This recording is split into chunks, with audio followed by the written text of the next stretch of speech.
So if you haven't gotten any feedback from your manager and you're really curious around, are you doing well? What are some things you could be improving on? I'm really glad that you're tuning into this video because that's exactly what we're going to talk about. In this today's live, I'm going to be talking about how you can discover how you like to receive feedback so that you can be able to communicate that to your manager in a way that really feels good to you because you're someone who really cares about your leadership skills and wants to hear, okay, what are some ways I can grow? If you don't know me yet, hello, my name is Petra Vega, and I am an anti-oppressive leadership coach. I'm someone who works with marginalized, racialized nonprofit leaders who really want to be able to speak up in the moment, in those really important moments in meetings, especially if they may be navigating self-doubt at the same time. So I help them kind of work through that.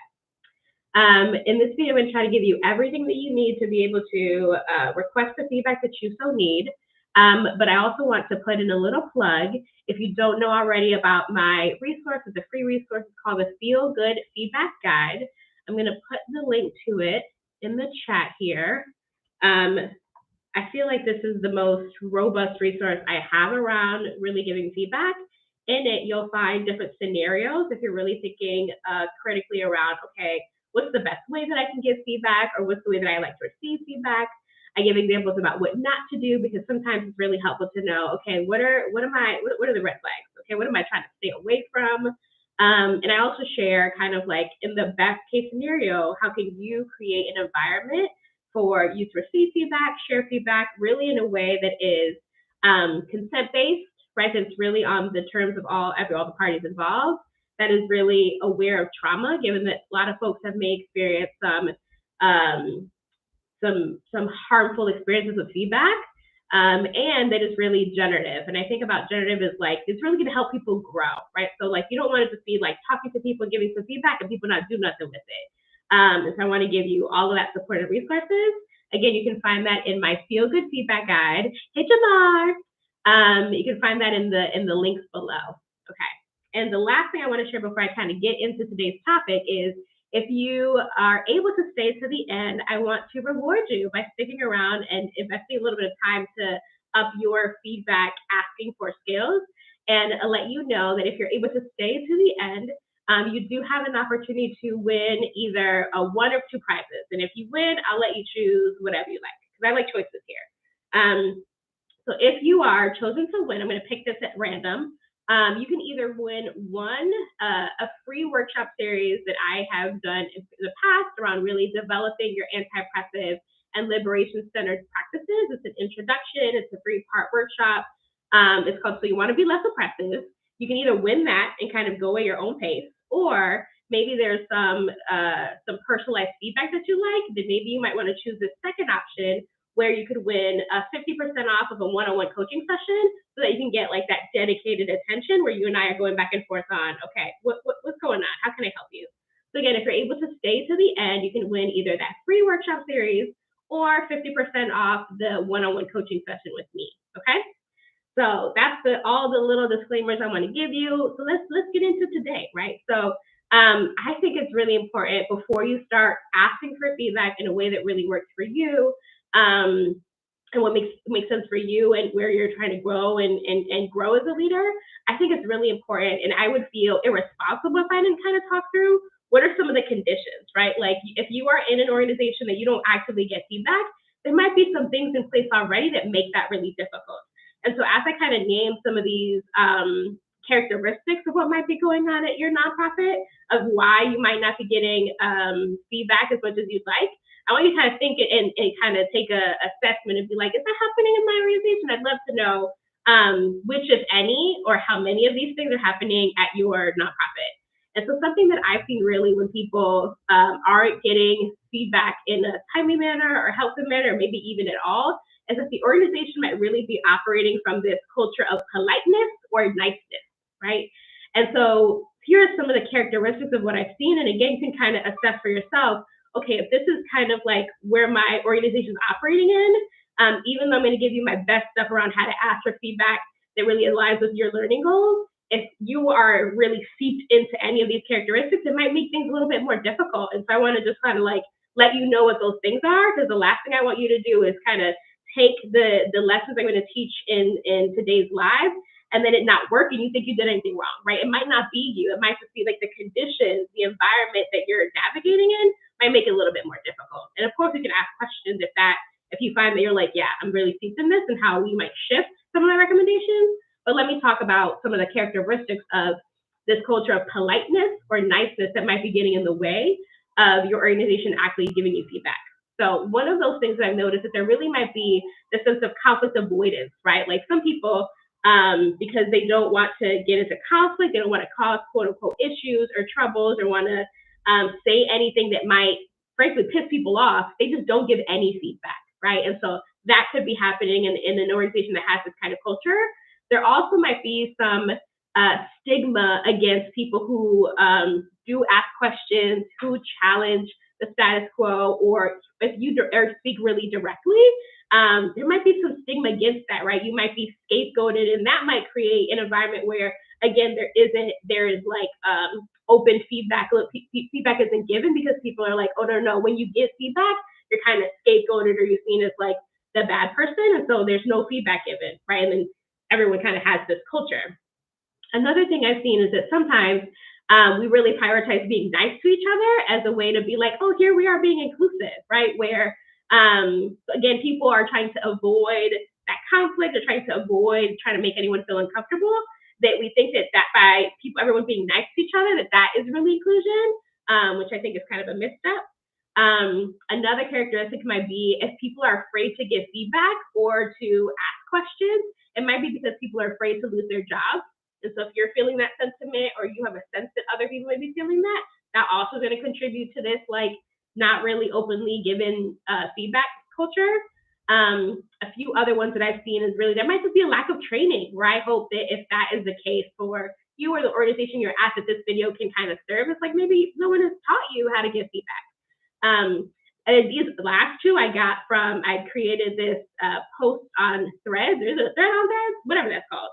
I had asked people like, oh, why might people not receive feedback? And there was someone who said, like, sometimes people are punished for speaking up, right? That sometimes if you're the one that gives feedback and it's like, oh, I think we should do this differently, or this might be better, then people are like, okay, great, do you want to do it? And so people are like, no, because I'm just throwing an idea, and here I am being punished and given more work just because I had an idea, because I think we should do something differently. So in that way, like, kind of being given feedback or giving feedback can be punished, which is like, we don't want that to happen. Someone else offered in Threads too that sometimes people may be living under the idea that, okay, if we don't get any feedback, it's good, right? So this is kind of like the no news is good news approach, which I'm not a fan of. But again, just want to name, here are some of the things that might be contributing to a culture of politeness or niceness at your nation that's really kind of barriers for people to get and receive feedback.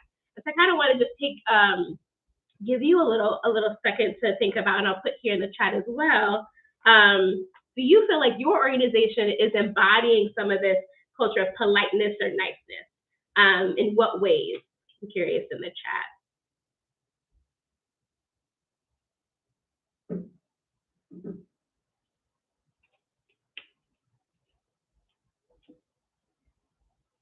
Yeah, okay, so let's get into how do I ask for feedback from my manager, okay? So y'all might remember in school, I feel like they taught us when we were thinking about, okay, how do we write a story? They told us think about the who, the what, the when, the how, and the why, right? Y'all remember that? I remember that. There's the 5 W's, there's the H. I kind of think about that similarly when it comes to feedback, but I only have 3 for mine. For mine, I want us to think about the how, the what, and the when around feedback. And so for you, we're going to start out first with the how. Around how would you like feedback to be given? I'm going to give you some kind of questions. Again, kind of sit with yourself and think about, okay, what kind of feels good? This will be like a moment where your body might respond like really well. So some questions like, okay, that's one of mine. I want you to take note of that, right? Because again, the next time someone asks you, how do you like to receive feedback? Or you want to ask for feedback, you want to kind of have this in your back pocket. So when it comes to thinking about like, okay, how would you like to receive feedback? I want you to think about, okay, do I want it to be in person or virtual, right? If you're someone who is still working hybrid, is there something about that kind of environment, that dynamic that might feel better for you than the other? Do you want to be in person or virtual?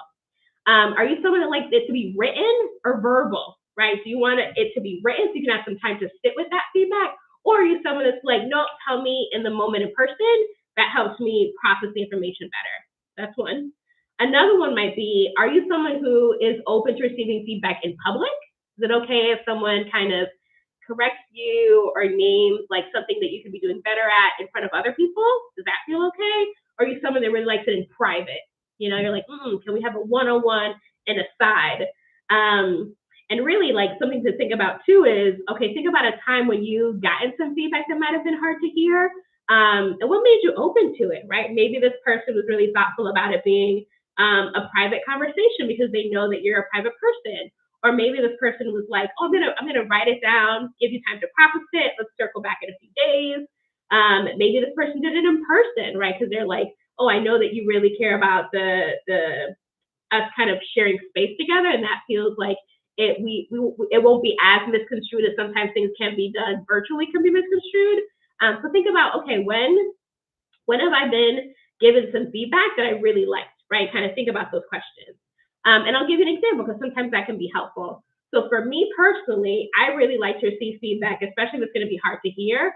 I really like for it to be written so I can sit down and process it. And if I wild out, I will wild out in my private, in the comfort of my home. And then I'll come back to you as a more balanced, present person with some of that hard feedback. I'm someone who really likes feedback to be given in private and as much as possible, ideally in person, right? Because there is some like nonverbal cues that I might be able to sense in the other person, that the other person might be able to sense in me, that I think might be easier for us to have this conversation.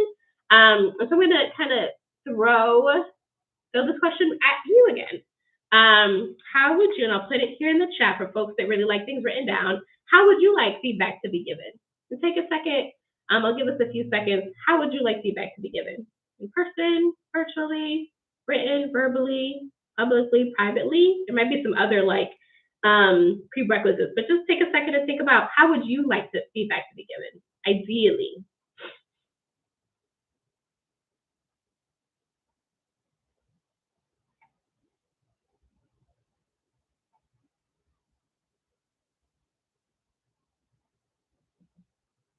All right. So now I gave you the how around feedback.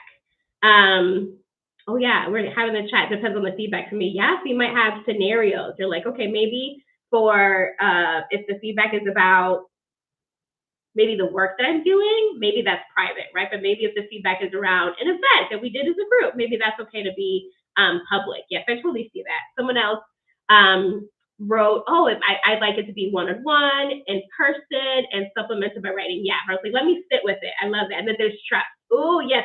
One of the things that I name in the Feel Good Feedback Guide that you can find in the chat is around, like, I think we think about feedback as only the feedback, the moment that it's happening, but I think there's so much pre-work around building that trust that you're naming in the chat, around really building that rapport that I feel like really makes it or breaks it. And so I offer in the guide like a best case scenario, worst case scenario. In a best case scenario, you are doing that pre-work, and kind of in a worst case scenario, you're only having the action of the actual feedback. But yeah, the trust is really important because I can totally be open to hearing you if I know where your intentions are. So I love that. This is great reflection for everyone. Beautiful. Okay, so now we have, this is the how of how we'd like feedback to be given. Now I want us to think about the what, right? So the what, I want us to think about, okay, what are some frames, some considerations that you may want to give your supervisor as they're thinking about, like, what exactly are they telling you? So for this framing, I want us to think about if there are particular phrases that feel good, right? I'm someone like, I like to offer the folks that I work with, like, sentence stems. They're like, okay, here's like a setup sentence, and then I kind of fill in the blank. And so here are a few from folks that I've supervised before that I feel like are really brilliant as a starting point. Then you can kind of think for you, oh, is there a particular phrase that I like? You kind of really personalize this for yourself. So I had one person I was working with that they were a newer social worker. My background is as a social worker. And one of the phrases that they came up with was, when you want to tell me something hard, Petra, can you say it like this? And the sentence was, I imagine your intention was X, and Y was the impact, right? Like, can you acknowledge that I am trying to be someone who listens openly and fully to my clients, and actually you're kind of cutting people off. And I think that the impact is that people are feeling misheard by you, like, can there be a balancing and acknowledgement of like what my intention is, and then let me know, okay, what's the way that I can grow? That's the impact. So that's one way. Another way someone had put it was, I know that you're learning, and I think trying to do Z could meet this goal better, right? So kind of acknowledging that they're new to this role, to the work that they're doing, kind of framing that so that they can also be like, oh my God, I don't have everything perfect. I'm not like an expert at this thing yet, and there's talks about expertness. But I'm like, I'm not, this isn't a thing that I feel skilled in yet, kind of starting with that. So saying like, oh, I know that you're learning, and here's something that I think you could try to do what you really want to do, X, whatever that goal is. So that's another one. And then this last one is, someone else offered, actually, I did some of these conversations last week to kind of get us set up for good feedback giving spaces, and someone had shared with me, I'd really like it if you said, when I was in your position, right, if you're someone who has had the role before, and I used to do X, Y, Z, so I recommend you doing 1, 2, 3 instead. So kind of naming that like, hey, there's some empathy in that statement. There's, I've been in this place before, and I would try to do this thing so that this other thing could happen, right? So again, you're going to need to think for yourself, okay, what do I really want my goals to be? How do I want to grow? And then you can kind of flex some of those other sentences. So that's kind of like, okay, in what way could someone formulate a sentence that would feel really good to you? Kind of think about that, right? Maybe those kind of inspired some ideas. And then for consideration, kind of think about, okay, what has been, again, that good experience with feedback before in the past? And I want to name here, because I just had this conversation with the folks that I'm supervising. If you're someone who really experiences like rejection sensitivity, feedback just might be extra hard for you regardless of how someone says it. And so I just want to like name that for you. And it's a point for you to have some self-awareness. And to give yourself some grace, right? That just like it may not even matter how people say it, but just think about, okay, if people could say it to me in this way, I think I could feel I could be open to it. And so here's an example. So let's say if you've been, this is how I might share it with someone. I've often been personally attacked under the guise of feedback. And so it makes me a little bit on the edge, right? If you're asking for your feedback from your manager, you may want to be a little bit transparent depending on the relationship that you have. And you may say, hey, I've really been personally attacked under the guise of feedback. And so it does make me a little bit nervous to ask for some. But one thing that I have found that really allows me to be open to receiving it is this sentence. I imagine that your intention was X, and I really think that you should try Y to kind of meet that intention better, And so I want to kind of toss that to you all again. What kind of framing or consideration do you think you might share with your manager that will help you be more open to receiving feedback, right? This person wants to, as your best intentions at heart, they want to offer you something that will help you grow. What might be a sentence stem, a consideration, a framing? Take a second and kind of think for yourself, and what would be helpful for you to tell this person as they're giving you some feedback.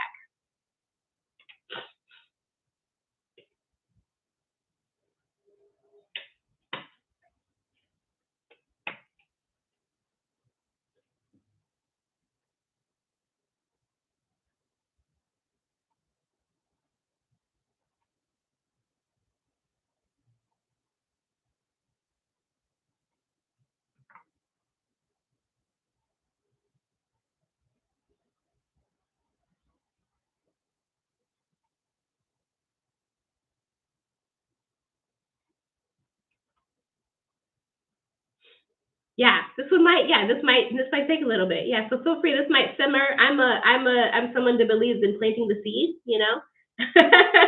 and so this might be like, oh, let's start with. I think I like one of the sentences that you mentioned, Petra. Try it on for size, right? Take it on the block. Go write it around. Try it on, right? Like a new dress.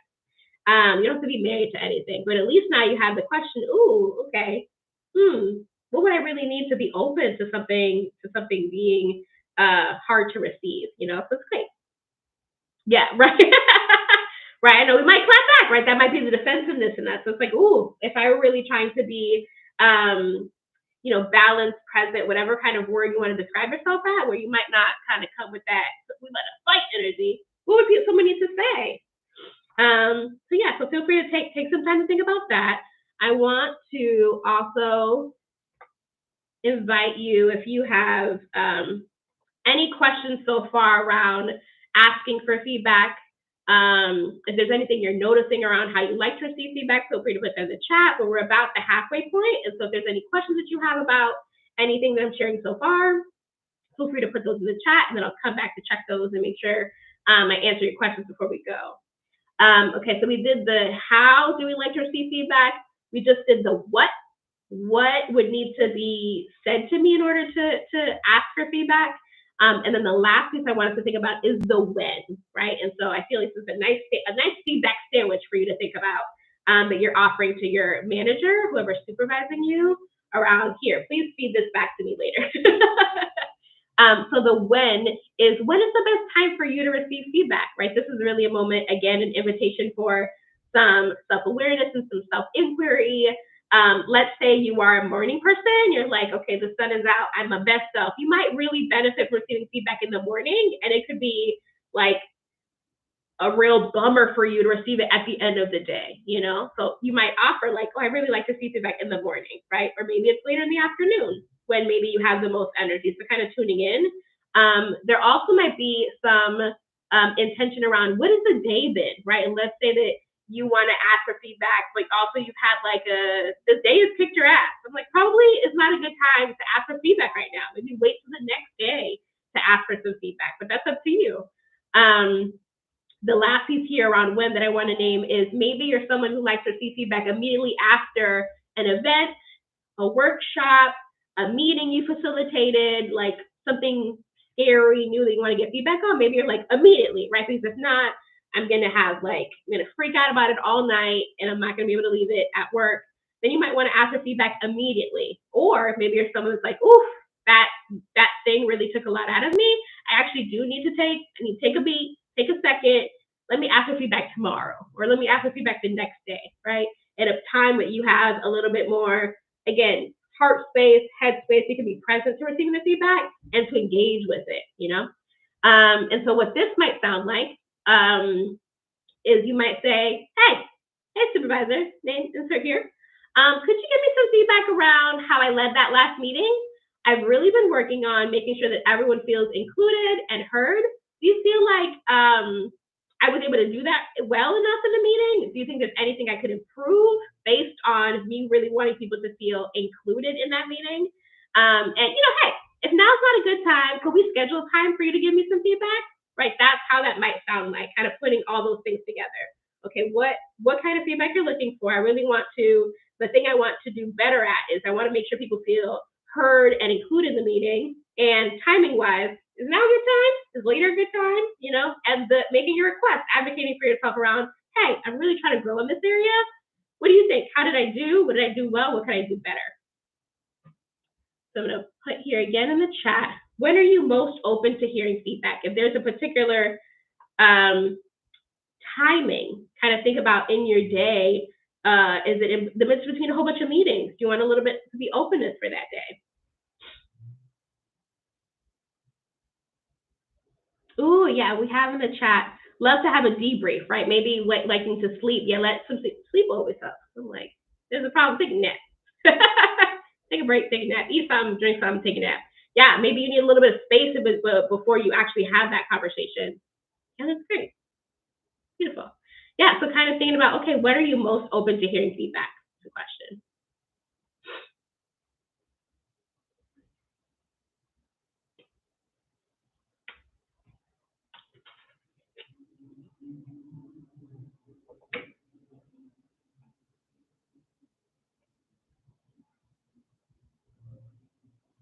All right, so now you have three different lenses that you can kind of take as you're asking for feedback from your supervisor around what exactly are you asking feedback for, when would you like feedback to happen, and how exactly would you like that feedback to be done? Yeah, so here's kind of three approaches. Again, I want to invite you, I'm going to put in the chat again. If you appreciated this, I go much deeper. I feel like I should really rename this to like the ultimate feedback giving guide. But right now it is called the Feel Good Feedback Guide. You can find it in the chat. This is going to give you a little even more of what we've been talking about around like how do you build that trust, Like if someone needs to not have feedback immediately, how do you make sure that feedback happens later? I really break down all those different scenarios, and I kind of give you, again, what are some things not to do. So if that was helpful, if knowing like, okay, what to do, what not to do is helpful, you'll definitely want to grab the guide.